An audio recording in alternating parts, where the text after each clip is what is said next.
Dennis the Menace.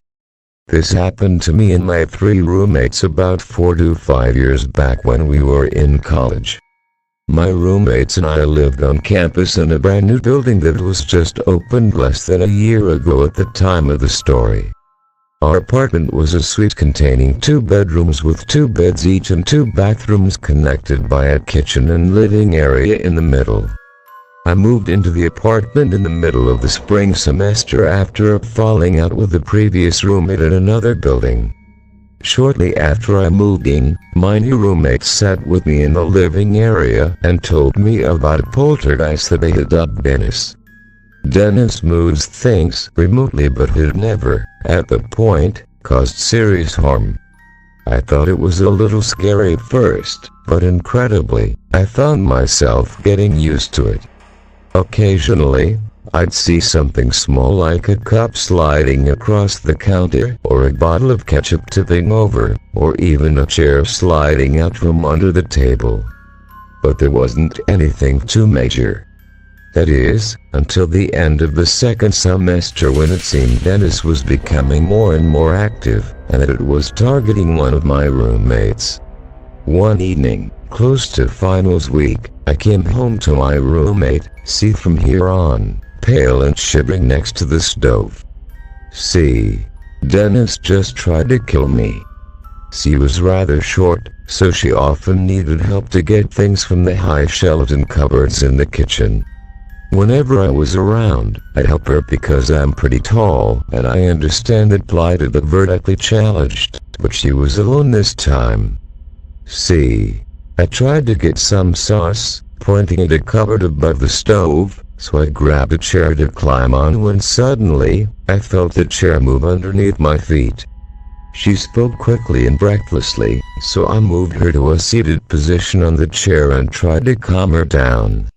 Me. How did it move? Did it feel like you slipped or something? See.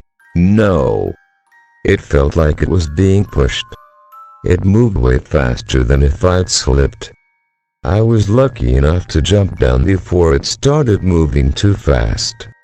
I encouraged her to go lay down on the couch until the other roommates were done with classes. She relayed the same story to them when they came home. We decided to simply watch out and text each other immediately after another incident happened. I moved out after that last semester due to my participation in my school's program, but kept in touch with the other roommates. I ended up still living in the same building, but on a different floor. When we came back for the new school year, I met up with C for lunch at the school's common area. We were sitting and waiting for our food when she told me the latest update in the Dennis saga. See, I was the first one back before the semester started. I was moving my stuff and I had gotten some holy water that my mom gave me from the church. Her mom was a super religious person. I put the water in a cup on the coffee table and was moving my stuff back into my bedroom when it happened. There was a loud noise like something was shaking. It was so strange because I couldn't feel it in my room, but when I came to the living room, it looked like an earthquake was happening. I grabbed as many electronics and fragile items as I could and stuffed them into my bedroom. Me. Did it stop? C. No. Not until I said the prayer that the priest told me to say. I think that bringing the holy water really upset Dennis. We all wondered who or what was haunting our apartment and why. There were 2 prevailing theories. One was before the building was erected, there were a series of old auction houses that sold slaves during the Civil War era. We suspected that the poltergeist might have been a result of the spirit of the slave, but there wasn't much credence behind this theory.